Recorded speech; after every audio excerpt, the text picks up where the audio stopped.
दोस्तों, आज हम ऐसे व्यक्तित्व की चर्चा करेंगे जिनका संबंध विज्ञान से है, जो विज्ञान हमारे जीवन का एक अभिन्न अंग है।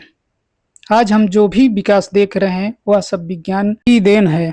हर क्षेत्र में, चाहे वो अंतरिक्ष हो, रक्षा हो, अनुसंधान हो, पर्यावरण हो या तकनीकी, विज्ञान हमें उलझे हुए पहलुओं को सुलझाने में मदद करता है और हमारे जीवन को सरल और सुगम बनाता है। भारत के महान भौतिक वैज्ञानिक और भारत तथा एशिया में भौतिक विज्ञान में पहले नोबेल पुरस्कार प्राप्त करने वाले विजेता सीवी रमन के संक्षिप्त जीवन चरित्र तथा विज्ञान और विज्ञान दिवस पर हम आज चर्चा करेंगे। चंद्रशेखर वेंकट रमन का जन्म 7 नवंबर 1888 में तमिलनाडु के तिरुचिरापल्ली में हुआ था। इनके पिता का नाम चंद्रशेखर अय्यर था, जो भौतिकी के प्राध्यापक प्रोफेसर थे। इनकी माता का नाम पार्वती अम्मन था।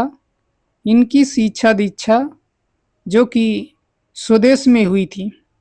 इन्होंने मैट्रिक की परीक्षा अल्पायु में ही महज 12 वर्ष की आयु में पास की। उच्च शिक्षा, इनकी उच्च शिक्षा मद्रास प्रेसिडेंसी कॉलेज में हुई। इन्होंने भौतिकी में गोल्ड मेडल भी प्राप्त की। सीवी रमन को वाद्य यंत्रों का भौतिक ज्ञान भी बड़ा गहरा था। इन्होंने कई चीज़ों पर शोध किया। इनका प्रारंभिक शोध प्रकाश और ध्वनि पर किया। इन्होंने विभिन्न वाद्य यंत्रों के ध्वनियों की फ्रीक्वेंसी पर भी बहुत शोध किया। इनका महत्वपूर्ण योगदान, इन्होंने कई क्षेत्रों में महत्वपूर्ण योगदान दिया।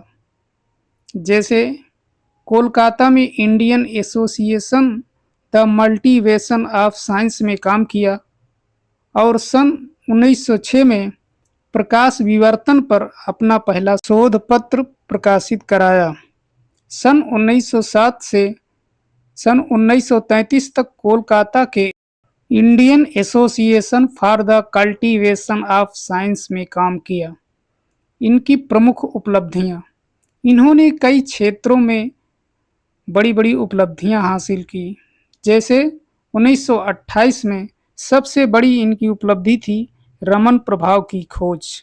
सन 1930 में उन्हें रमन प्रभाव के लिए भौतिकी का नोबेल पुरस्कार प्राप्त हुआ और इनकी अद्वितीय उपलब्धि के फलस्वरूप सन 1954 में भारत सरकार ने सर्वोच्च नागरिक पुरस्कार भारत रत्न से सम्मानित किया।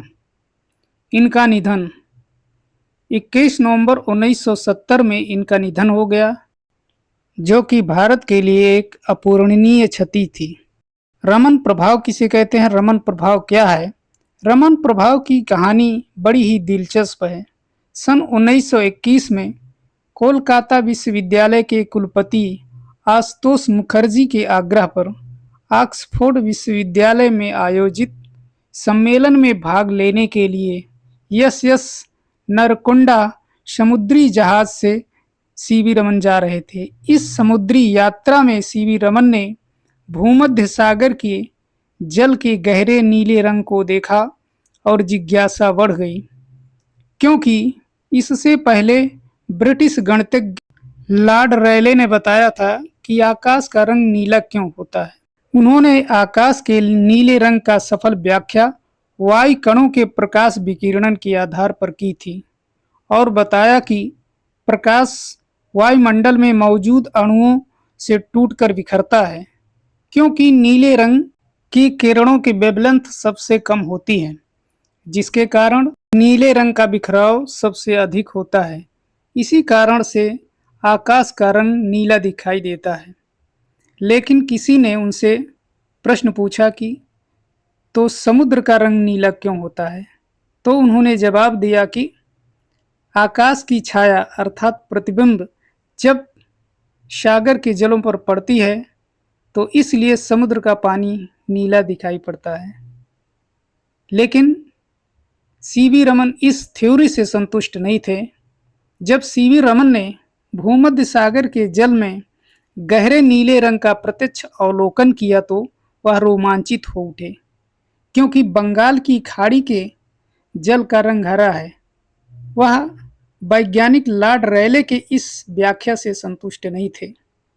आकाश के नीले रंग के कारण समुद्र का जल प्रतिबिंबित करने का कारण नहीं है।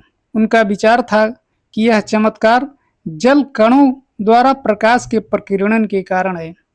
इसी मत के परीक्षण के लिए वह कोलकाता आते हैं और अपने सहयोगियों के साथ प्रायोगिक अनुसंधान में जुड़ गए और प्रकाश के विभिन्न गतिविधियों के परावर्तन, अपवर्तन, विवर्तन तथा प्रकीर्णन के बाद लगभग 60 अलग अलग पदार्थों पर प्रकाश की इस प्रयोग को दोहराया और पाया कि कोई किरण किसी अणु से जब टकराती है तो उसमें कोई न कोई परिवर्तन अवश्य होता है।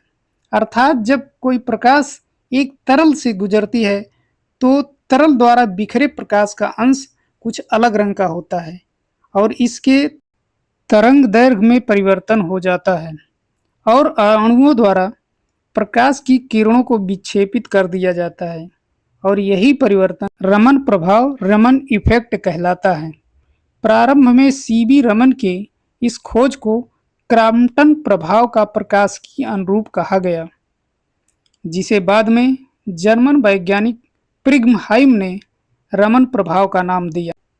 रमन प्रभाव की खोज के महत्व तथा उसकी उपयोगिता।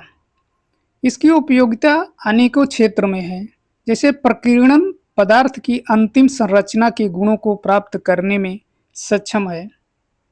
रमन प्रभाव स्पेक्ट्रोस्कोपी का आधार निर्मित करता है। स्पेक्ट्रोस्कोपी किसी पदार्थ के एनालिसिस का तरीका है कि कोई पदार्थ कितना पुराना है, उसका कितना घनत्व है और बहुत सारे गुणों को बताता है तथा इनके अन्य क्षेत्रों में इसका योगदान, जैसे सामग्रियों के बारे में जानकारी प्राप्त करने के लिए, जैसे दवाइयों के कॉम्बिनेशन में तथा विक्रेताओं तथा भौतिक विदों द्वारा प्रयोग को आसान बनाता है तथा अन्य क्षेत्रों में भी रमन प्रभाव का महत्वपूर्ण स्थान है।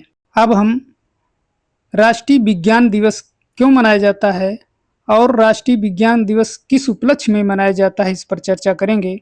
राष्ट्रीय विज्ञान दिवस 28 फरवरी को मनाया जाता है क्योंकि भारत के महान भौतिक वैज्ञानिक चंद्रशेखर वेंकट रमन इसी दिन 28 फरवरी 1928 को रमन प्रभाव अर्थात रमन इफेक्ट की खोज की थी और 2 साल बाद 1930 में इन्हें इस उल्लेखनीय खोज के लिए इन्हें नोबेल पुरस्कार दिया गया।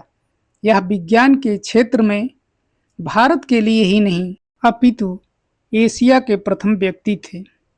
इस प्रसिद्ध घटना की खोज को पहचान देने के लिए भारत सरकार ने सन 1986 में 28 फरवरी को राष्ट्रीय विज्ञान दिवस मनाने के लिए मान्यता दी और 28 फरवरी 1987 को पहला राष्ट्रीय विज्ञान दिवस मनाया गया। राष्ट्रीय विज्ञान दिवस मनाने का उद्देश्य क्या है? इसका उद्देश्य समाज में वैज्ञानिक जागृति को प्रेरित करना और लोगों को उनके जीवन स्तर को ऊंचा उठाना, लोगों को वैज्ञानिक सोच के प्रति प्रोत्साहित करना, विज्ञान और प्रौद्योगिकी को लोकप्रिय बनाना, दैनिक जीवन में वैज्ञानिक अनुप्रयोगों के महत्व के संदेशों को फैलाना और नई नई खोजों और नवाचारों में रुचि जगाना है और सर चंद्रशेखर वेंकट रमन को श्रद्धांजलि देना और उनके महत्वपूर्ण खोज को सम्मान करना तथा सभी वैज्ञानिकों को उनके अमूल्य योगदान के लिए सम्मान देना भी विज्ञान दिवस को मनाने का निष्कर्ष। भारत में 28 फरवरी को विज्ञान दिवस के रूप में मनाया जाता है। राष्ट्रीय विज्ञान दिवस एक विशेष अवसर प्रदान करता है कि बच्चों को जागरूकता बढ़ाना और उनमें जिज्ञासा को प्रेरित करना। अतः हम इस राष्ट्रीय विज्ञान दिवस के उपलक्ष्य पर हमारे प्रसिद्ध भौतिक वैज्ञानिक सर सीवी रमन को उनके इस अमूल्य रमन इफेक्ट खोज के लिए कोटि कोटि नमन और श्रद्धा सुमन अर्पित करते हैं और इनके इस अमूल्य योगदान को आगे बढ़ाने के लिए संकल्प लेते हैं और विज्ञान के साथ साथ हम प्रकृति की सुरक्षा और उसकी संरक्षण के लिए भी संकल्पित होते हैं। ताकि हम देश की उन्नति और तरक्की के साथ साथ अपने पर्यावरण के संरक्षण कर सकें, ताकि जय जवान जय किसान जय विज्ञान के नारे की संकल्पना की मूल भावना को बरकरार रख सकें। धन्यवाद।